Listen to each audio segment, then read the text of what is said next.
And it is the morning sports desk on a Monday. It's the 29th of July. Hey, I'm CJ. There's Corey. Corey, we got a lot to talk about across central Minnesota, starting off with some softball. And yeah, the high school league state softball tournament ended in early June, but the Minnesota State Legion softball tournament was over the weekend in Bemidji, and there were two local teams that competed. There were Wadena Deer Creek was there, Parkers Prairie was there, and representing central Minnesota once again at the state Legion softball tournament. And first things first, congratulations for even making it there. It's a big deal. Right, exactly. I mean, it's cool not just to get one local team that's doing it, but also a couple. We talk about how good the baseball and softball can be in this area, and just to have it shown on display again is pretty darn cool. So they played in Bemidji over the weekend, Corey, and we have the bracket pulled up here to kind of give everybody the lowdown on what took place. Parkers Prairie played Melrose in their first game, and they lost 10-0 in 5 innings. And then they played Bellevue, and then they beat them 14-3. And then they took on Bemidji in the 5th place game, and that one was a 9-2 win in favor of Bemidji. Can I ask you a question? Yeah, sure. What the heck is Bellevue? No idea. Bellevue Post 309. Well, I'll be looking that up now, apparently. Holy smokes. Corey had like a trigger go off when he heard the word Bellevue. Yeah, I mean, because this is different, right? Like, this is not technically no affiliation with high schools or schools. It's the American Legion. Mm-hmm. So that's where that Bellevue Post 309 comes in. They're represented by the Legions. So I have no idea what Bellevue is. I would assume that there's a town called Bellevue, right? Like where? Tell me where. I don't know. It sounds like a southern Minnesota town, doesn't it? I don't know why I'm kind of at a loss here. So looking at Wadena's trip, the Wadena Post 171, they played St. Cloud in their first game and they lost 7-1. Then they played Bemidji in their second game and lost 10-1. And they were then ended up playing Bellevue in the 7th place game. And then they won that one 11-5. So both Wadena and Parkers Prairie beating Bellevue, Corey. How's that? It is in Redwood County is Bellevue. That makes sense. Yeah. Just west and a little north of Redwood Falls. Sure. Kind of, if you were to make a triangle between Redwood Falls and Marshall, Bellevue would be the top point of that. Sure. Yeah, that makes sense. Yeah. Near, of course, Echo, which you know well, and Delhi. Who could forget? Just north of Seaforth. We can't leave them out of this conversation, can we? That's exactly right. We got to include them. Okay. Shout out Bellevue. Shout out Bellevue. You learn something new every day on the morning sports desk. But yeah, it's really cool to get to go and do that kind of stuff, Corey. I mean, from my own personal experience, I always remember that playing the summer ball, not that it was more important than playing spring ball for the school, but there was its own feel for it. And in a way, there were some times where, if you didn't have a good spring season, you could kind of flush it and take out that frustration on doing really well in the summer leagues and doing all that stuff. And I don't know, I always had not more fun playing summer ball, but I have more memories of playing summer ball and running around doing that kind of stuff than sometimes I do of the spring ball in high school. It's really, really fun when you can do that at a competitive level. I loved Legion ball growing up for all the reasons. When I was playing, I believe it was my senior year, the summer after my senior year, was the first time they had changed the ages. So that way people who were freshmen in college, if they fell in a certain age range, they could actually come back and play Legion. Mm-hmm. That was the first time that ever happened. I believe it was that summer after my senior year of high school. But we had We had different coaches. We had different jerseys. We had different hats. You played different teams because your leagues were set up just a little differently than maybe your regular season conference schedule. It's summer ball, so some teams and towns would maybe combine in a little different way to accommodate other communities that weren't able to put their summer stuff together. I really, really enjoyed Legion Ball a bunch. Yeah, it's a lot of fun to get to do that. And, just to be able to do that once again at a high level and get to go on and do all that stuff is really, really fun. So once again, congratulations to Parkers Prairie and Wadena Legions for both making the state tournaments in softball over the weekend in Bemidji. Awesome, awesome, awesome. There's one more thing, Corey, with the state Legion softball tournament that we need to talk about. And they did some skills competitions before the tournament began. And I think we need to share this. This is from the WDC softball page. It says the Legion State Tournament started off with the bank. Post-banquet teams participated in a bunting skills competition and a home run derby, of which Wadena's Addie Carr won the bunting competition handily, they say, with a combined score of 65 points through 2 rounds. And then Jenna Dykoff participated in the home run derby, and she ended up winning that, sending 5 over in the final round to win. They added in a coach's home run competition, Corey, which was won by Kyle Lemkel, who hit 4 of 5 over the fence. So Carr, Dykoff, and Lemkel had a sweep in all 3 portions of the night. And there's some pictures on here of the WDC softball Facebook page that you can go check out. But how cool, man. Well, I was wondering, home run contest is pretty straightforward. We all know how that works. I was wondering how the bunting contest works. And if you pull that picture up of Addie, who's the first picture you see there holding that trophy up, you can see they've got these zones, like chalked out zones. Yeah. Zones. If you can get the ball to stop in that zone, you're going to get however many points it's worth. I remember practicing bunting that way. Coaches would they'd bring like a bath towel and they'd set it up, down the third and first base lines. And if you could get it to stop in those zones, then you were kind of home free.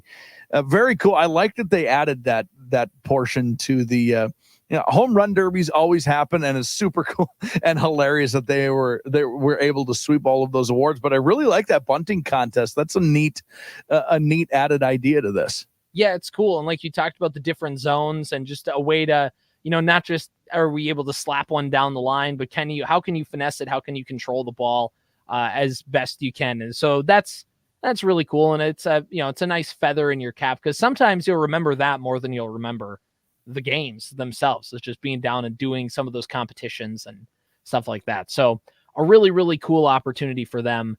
That's awesome. Corey, let's point things back here to our region, because there were games across central Minnesota in amateur baseball that happened because it's the opening week of playoffs.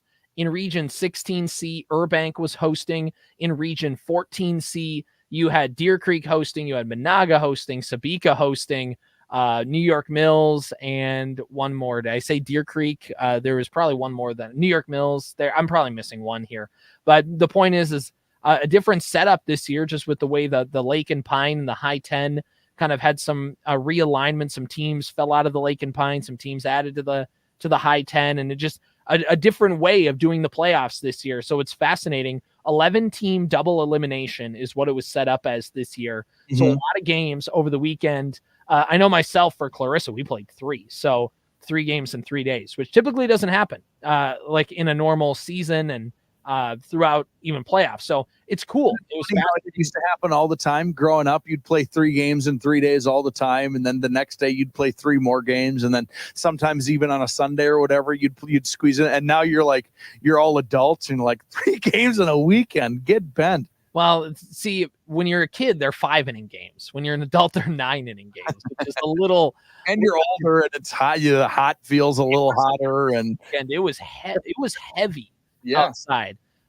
It was heavy. I will say that. A fun weekend of amateur baseball. If you want to go get the recap on all the scores and notable achievements, go on over to WadenaRadio.com and the Superstation K106 mobile app, and you can find Amateur Hour. It's where we do our full breakdowns, and you can go get all the relevant information you need to check up on your favorite team or kind of see who wins out of Region 14C this year. It's going to be at least one new team this year that's going to be making the state tournament, and everybody's kind of fascinated to see which two teams are going to break out of that region. And of course, we also cover Region 10C with Detroit Lakes. We have Region 16C with Burbank. So there's some fun stuff in there to go check out with Amateur Hour and just kind of be updated. I know everybody's got their own Facebook pages and results and whatever, and that's cool. You should go follow all of them. But if you like, hey, I just need the all in one spot, where can I go?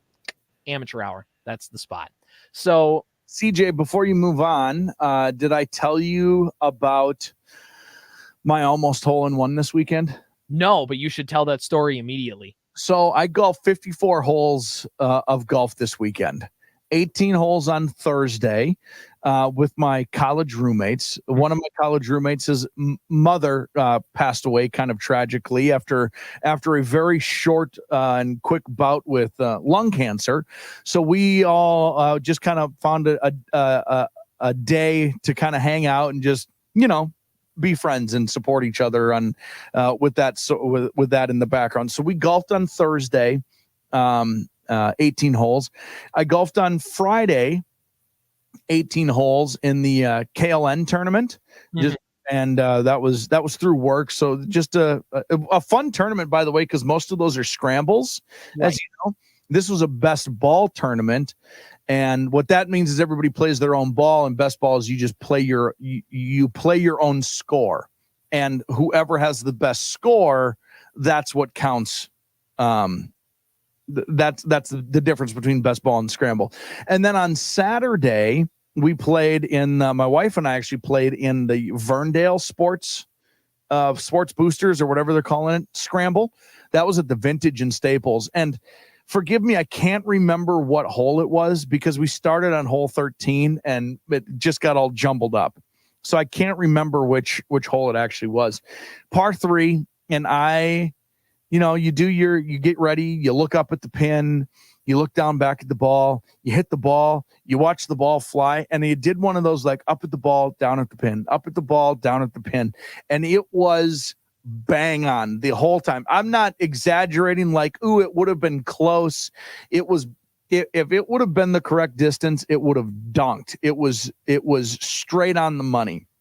And I, of course, started yelling and hollering to everybody else in the group because the drink cart also happened to be nearby. And I was like, I just got a hole in one, guys, it's going to be a hole.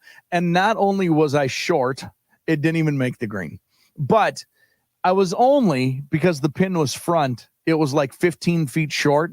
And, most of those greens, a lot of those greens have a little mini false front that it just kind of hit the fringe and stuck right there.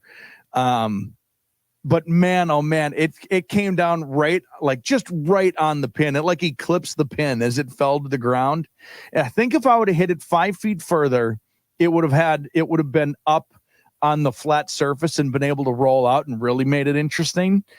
But for the briefest of moments, CJ, I thought I had a hole in one.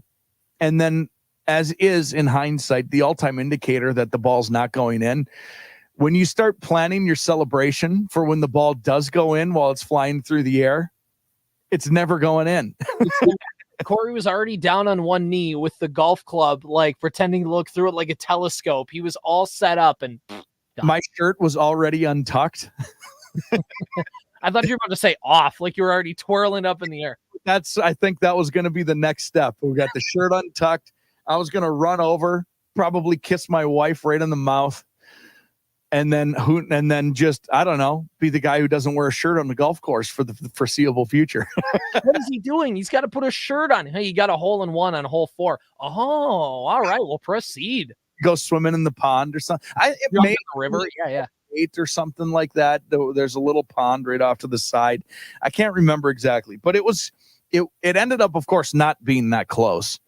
But as it was flying through the air, man, I had it. There was the briefest of moments. It's that feeling, like to put it in baseball terms, when you groove a pitch and you see the trajectory and you're like, whether it's going out or it's like, oh, that's going to run the gap. Here we go. And then you can just see out of the corner of your eye, the center fielder running towards it. And you're like, no, no. And then they dive and catch it. And instead of your great hit, everybody's like, what a play. And you're like, no, that was my moment.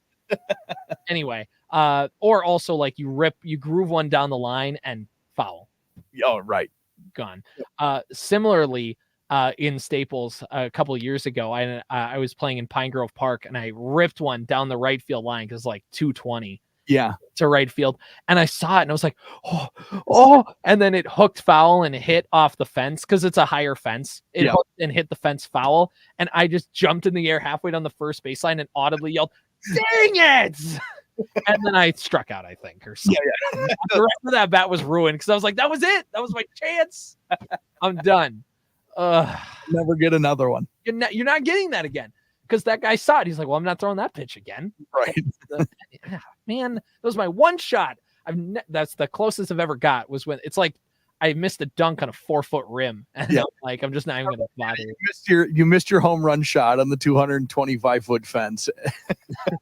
That, by the way, that would be me too. Like that, I would need the shortest of porches, probably the wind blowing out, and probably the guy to Jose Canseco it off his forehead over the fence. All right. Well, let's talk Minnesota Twins here, Corey, because they won a series of the Detroit Tigers yesterday. Bailey Ober, 8 shutout innings or 8 one-run innings. Doesn't matter. Shutout innings. Twins win 5-0. They win a series in Detroit.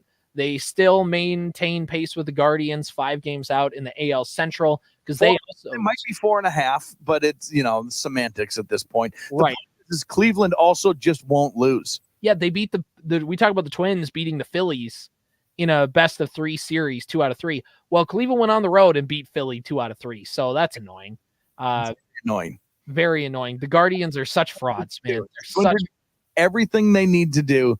And so is Cleveland. The Twins are playing at like a 93 win pace, which in most years wins you last year wins them the AL Central walking away. Yep.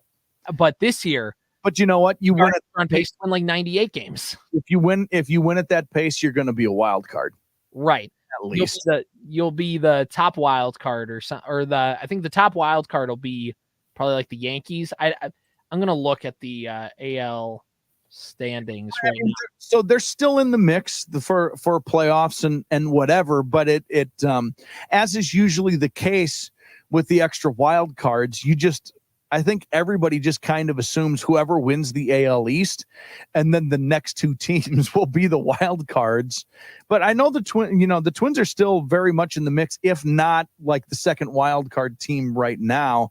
It's just frustrating when they're doing everything they can and you keeping your fingers crossed that Cleveland's going to suck at some point and they just refuse to.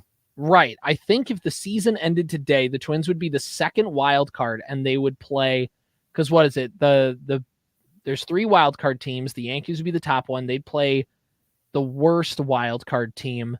So that would be like, I think it would be the Royals right now. And then the Twins would play, they'd have to go on the road to play the best division, the worst division winner, which would be right now Houston. So they would have to go to Houston and try and win 2 out of 3, which is, as the Twins learned last year, not easy. Nope. Once you get there. So it'll be fascinating. And, Corey, the trade deadline's coming up in, I think tomorrow at 5:00 is the trade deadline. Is that what it is already? It's not even until August. It's before the end of the month. I think it's like July 3rd. Like the first day of August is July 30th, which is tomorrow, 5:00 Central Time. Okay. Is when the trade deadline hits. There have been a couple moves. Kansas City just traded for Michael Lorenzen from, I believe, the Rangers. Okay. And he wasn't great, but the Royals are like stocking up, They're maybe like 3 games under 500 or 3 games over. They're just the Royals are like a game back of the Twins right now. Is that all it is? They're pretty close. Yeah. Okay. So it's neck and neck, and the Royals are adding because every contending team can always use an extra arm. Yep. Like you could be the 2023 Twins last year could have used another starter, as we found out, because they had Dallas Keuchel pitching games down the stretch. They could use another bullpen arm. It all worked out in the playoffs, but everybody, you can always add one more to the fray. And the Twins, according to Bob Nightingale, in his most recent trade deadline rumors, said the Twins likely won't be able to make a move unless they can dump a contract, which basically means the Pohlads are not allowing the Twins to go get another guy because they are maxed out at their salary. They are not willing to go a nickel above where their current spending limit is at. I have a couple things to pull up, Corey, but in the meantime, just what are your initial thoughts?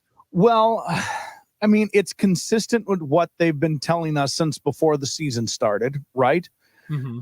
That was the story all the way back in like February already, where it was just like, this is where we're at. This is how things work out. We knew the TV deal was going to be weird for the Twins, and that was going to affect things. So from that standpoint, they've been consistent, and this sort of conversation is not unexpected. It's not unexpected for that reason. It's not unexpected because they're the Twins. And that is kind of like a lifelong lesson you learn as a Twins fan. It's also, if you take it in surface level, you could just move on. But the other part of this is like, who are they paying? What do you mean they're going to have to dump it? Like, they're not going to dump Correa because Correa's got a big contract. They're not going to dump Buxton and that contract. They're not going to dump Pablo and that contract. They're not paying anybody else. Who is left in this conversation for an actual contract that needs to be dumped? It's just, it's frustrating because we're talking about not a lot of money. I'm glad you asked this question. So let's go to Spotrac, which tracks salaries. So here are the Twins, and this is the active roster. So Carlos Correa is not in on here. Sure. And we'll go down to the injured list players here first. So Carlos Correa, obviously, is the Twins' top earner, but he has a full no trade clause. And you're not rid of a guy and when you're contending. So that's a non-conversation. And like you talked about with Byron Buxton, no go. Plus, he has a full trade clause. Sure. So no trade clause. So you're not moving him anyways. Kyle Farmer makes $6.25 million. Yep. The backup utility infielder. That could potentially be a contract to dump. Let's look at some other ones. Anthony DeSclafani out. He's out for the season. No. Chris Paddock. I mean, he's got 2 more years of team control, so you're not dumping him. And you're not dumping an arm to get an arm. Right, exactly. Unless you feel like Paddock plus a prospect, you get a significantly better arm. But if that's all for a rental, what are you doing? Like, it better be like miles better. But anyway, you have Alex Kirilloff, who, again, people talk about trading him. Sure, nobody's going to want him. You're not going to sell him at his lowest. There's no, you're just dumping him to dump him. That's, unless they really need the salary, I just don't see that happening. Justin Topa, again, maybe could come back this year. They're not going to dump him. And that's pretty much it. If you look at the Twins active roster, Christian Vasquez, $10 million at catcher. He has $10 million next year. Is a team going to want to take on that money midway through the year? Probably not, unless you're packaging a really, really good prospect, which I don't think you're doing. Right. Plus, and if you think about who's going to want Vasquez, like nobody who's contending is going to want him. No. And nobody who is bad is going to be like, yes, we'll get rid of one of our guys to help you to get a back, like a rotational catcher. That's just the Twins you're stuck with that guy, which is fine, by the way. Right. It's fine. But the Twins would be like, well, what if we offer you a much better prospect? And basically like a better prospect is the price of taking on that contract. But again, like you're burning more, instead of spending money, you're burning prospect capital, which is like what the Twins are known for. The Twins have built a really good farm system over the last couple of years.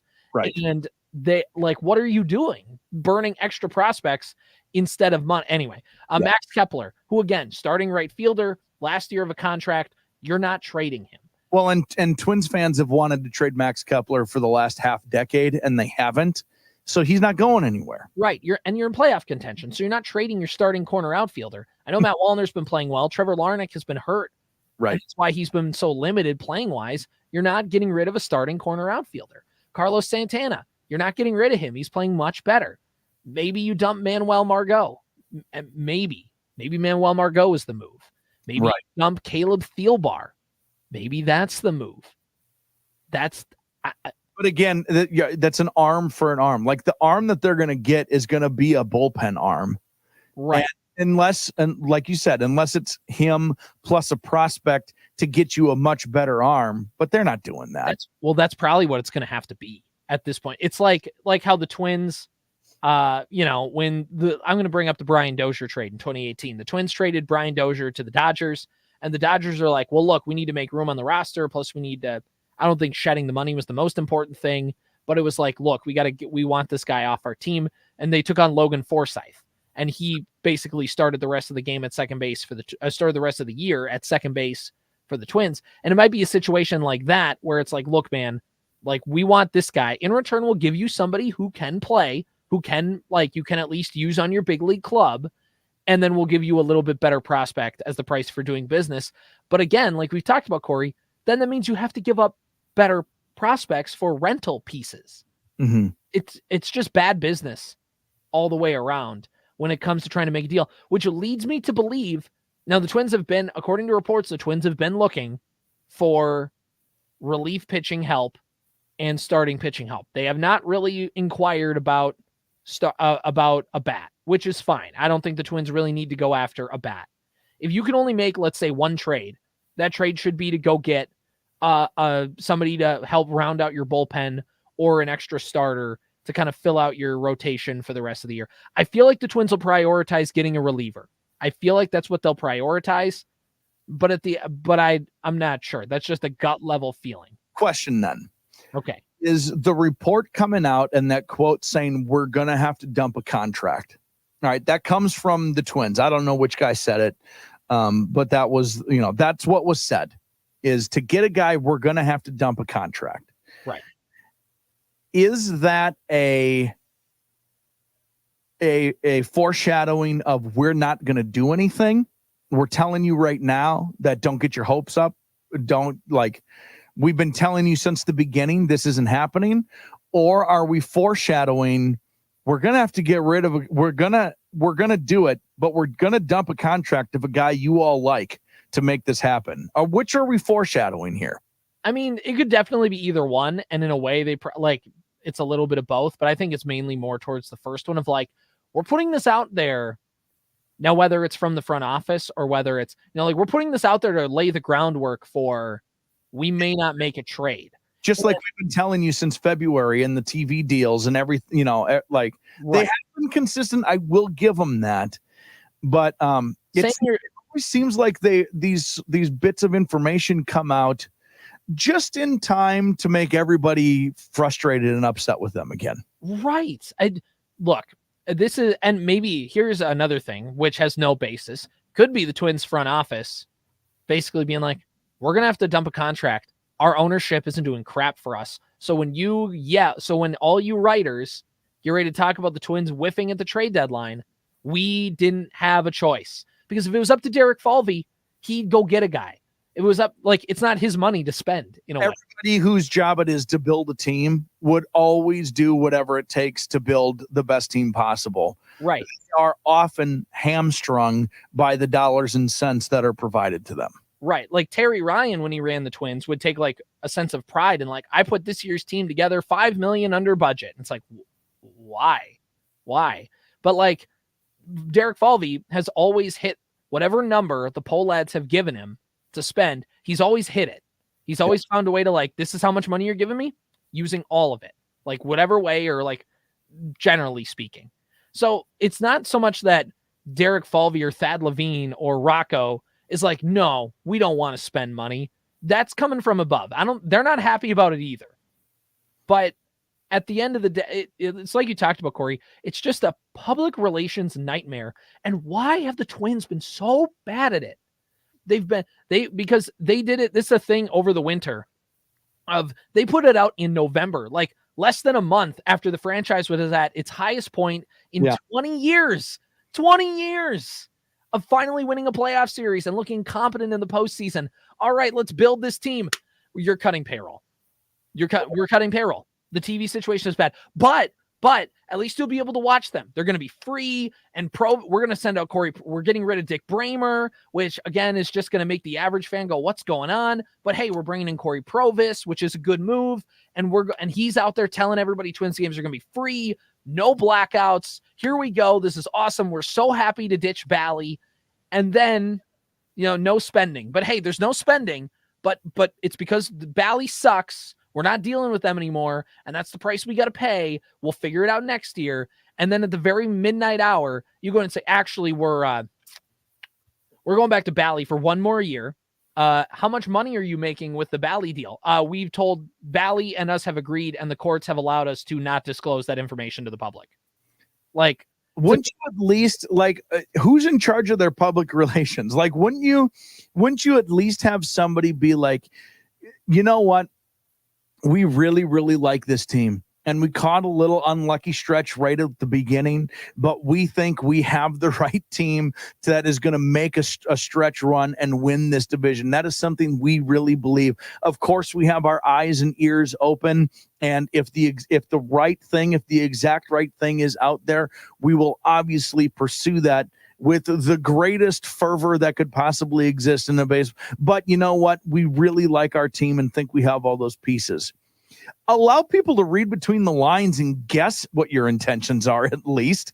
Well, you don't have to mean it. You can tell a half truth. You know what I'm saying? Like I'm a fan of this team. I'm willing and allowing myself to be tricked by you guys all the time. So just do it again here. Like, let me believe when it's all said and done tomorrow morning or tomorrow afternoon at 5:01 that you said we gave it our best go, but we really like our team and the right move wasn't out there. And that's okay, because we're going forward with a team that we like. I'll buy into that every single time. Right. Because you know what the easy answer is? Just say, hey, last year we didn't add at the deadline and we knew we had the right pieces. And hey, that same team is pretty much here. Plus with Brooks Lee and a couple extra guys and look at the Pablo getting, we're going to get Justin Topa back and get ready. But that's the thing. When you do it after the fact, it makes it when after the fact, somebody is going to go out there and say, well, the best move is getting Pablo Lopez right. That's better than any trade they could make, which is correct. But also when you say it after the fact, it makes it sound like you're trying to reset the narrative. When it's like, just say, hey, they're trying to make trades. But at the end of the day, like Pablo Lopez getting right is better than any starter they could acquire. A kid a week before their birthday that they're not getting birthday cake this year, but don't worry, it'll still be okay. Like, it probably will, but why are you got to squash my excitement about this?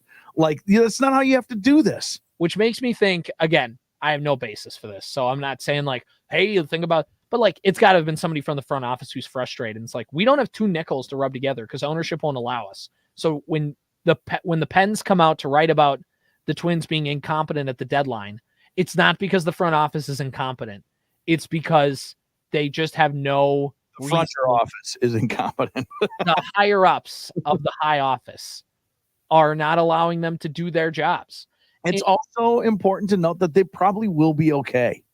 Like, maybe playoffs. Yeah, maybe the Twins had their weird stretch early, and that was going to be it. And Cleveland hasn't had their weird stretch yet, but is going to in August or whatever. Like, 3-game series with Cleveland in August. They have there's a chance that this all works out and nobody says boo about any of it. That's not the point. Right. Because last year I was very critical of the Twins front office for not doing anything at the trade deadline. And then they ended up being one of the best teams in baseball through the final 2 months of the season and basically proved everybody wrong. But you're right. It's not the point, because that's hindsight. They didn't predict that they were all of a sudden going to play at a 95 win pace the rest of the season. Mm-mm. Like they had to bank on it, but they weren't sitting there with 100% confidence. I mean, but here's the other side of the coin, Corey, is the Twins did go all in a couple of years ago. So this is the thing. I think we are consistent, but I think it's just a reminder for everybody of, like, a couple of years ago, we wanted the Twins to go all in at the deadline, and they got Tyler Mahle and they got Jorge Lopez and they got Michael Fulmer, and everybody was like, okay, here we go. And everybody rips the Twins for trading for Tyler Mahle. The the results for Tyler Mahle didn't work. But Right. the reason why I'm like calling for this is the process was good, which was go give up some prospects and trade for a starter that can pitch for your team now in a stretch run and can be used next year. And the Twins you never trade for a pitcher assuming he's going to get Tommy John surgery. Like that, and that's what happened with Tyler Mahle, because he pitched 6 starts for the Twins, but he wasn't bad in those 6 starts. He wasn't like Pablo Lopez level, but he would have been a nice he would have been a playoff starter for the Twins. You don't have to do what the Yankees do every single year. You don't have to do what Detroit did in those like early 2000s years where they're just paying for Pudge and Miggy and whoever. Like Prince Field, right? You don't have to do that. But to just admit out loud to your team and your fan base that you're not going to do anything to try to improve what's going on is disappointing. Right. Look, I'm not saying make a trade just to make a trade, because you can trade for a guy.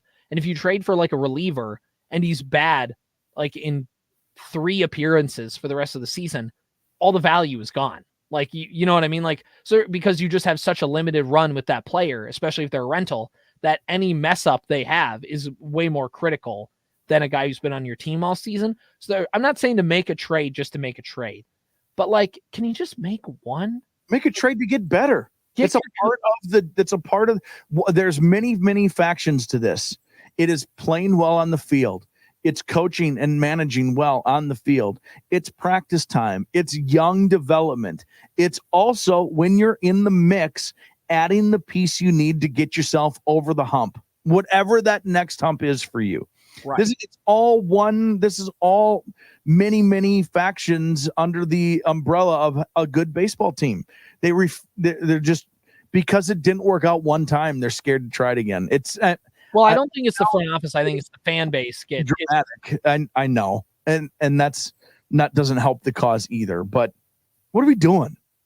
What are we doing? Get better. Yeah. Like, I've seen a lot of people on social media call the Pohlads the worst run organization in sports, which is just not correct, because the Detroit Lions exist. The Cleveland Browns exist in football. The Chicago White Sox exist in Major League Baseball. The Minnesota Timberwolves exist. Of utility, though. And the White Sox have won a World Series more recently. Yeah. So but it's hyperbolic to say that, and it's wrong probably to say that. But, I mean, the Twins have been pretty irrelevant for a long time.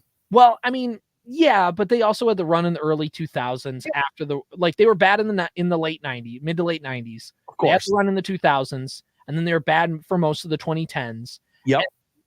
And under Falvey and Levine, they've made the playoffs half the time, which is fair. But I mean, the lack of playoff success is what's made them irrelevant, I think, is what's made them feel that way. So I agree with you there. And isn't that how you judge somebody?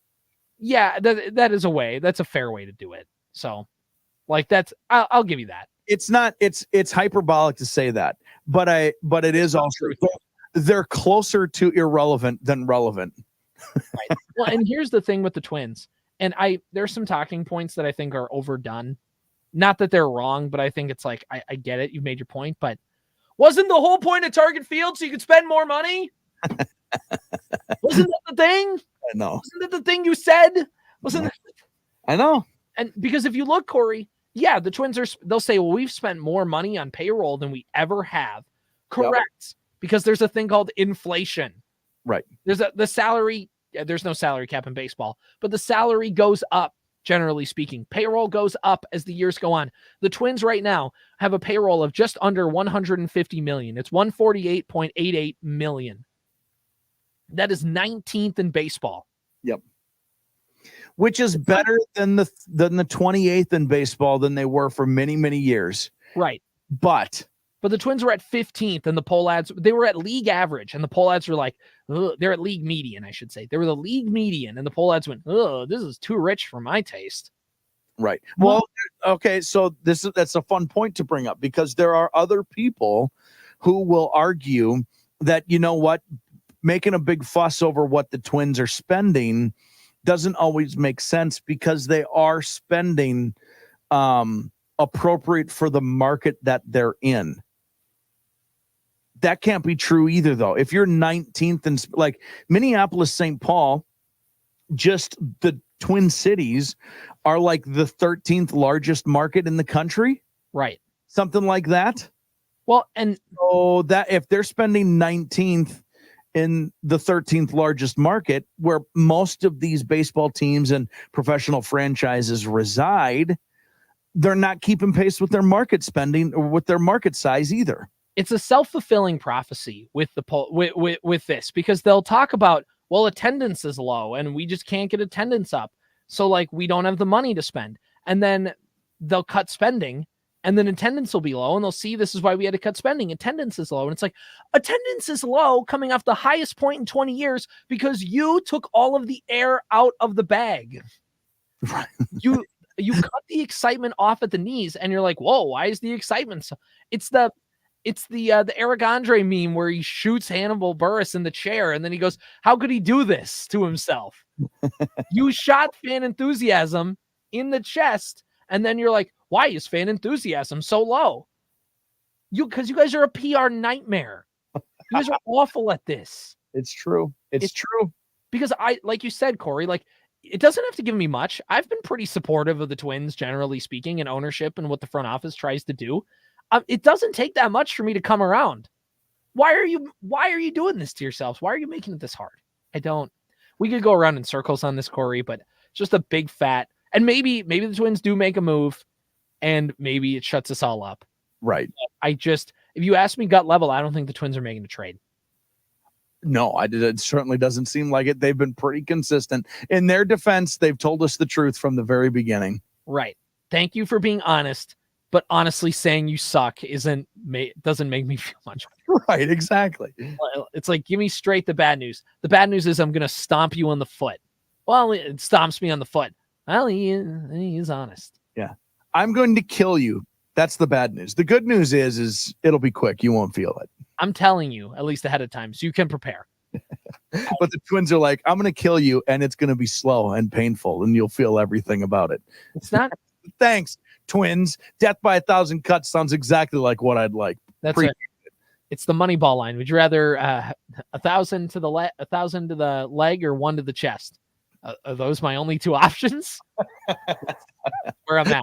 Are those my only lying to me about the payroll or being honest to me about the payroll? Either way, it's the same end result. Are those my only two options? I'm dying anyways. CJ, I really want to talk U.S. men's Olympic basketball and Anthony Edwards with you. I really, really want to do it. Can we save that conversation for tomorrow? Because I got places I got to be. Yeah, I think that's fine because I think we got this off our chest. So tomorrow we don't have to run through that same circle when the trade deadline gets closer. So also, we'll probably be celebrating a Twins trade tomorrow. Yeah, we'll be celebrating trade like best, most competent organization. This has been the Morning Sports Desk on a Monday, the 29th of July. The Morning Sports Desk, available on demand on Spotify, Apple Podcasts, or wherever you get your podcasts, and WDenaRadio.com.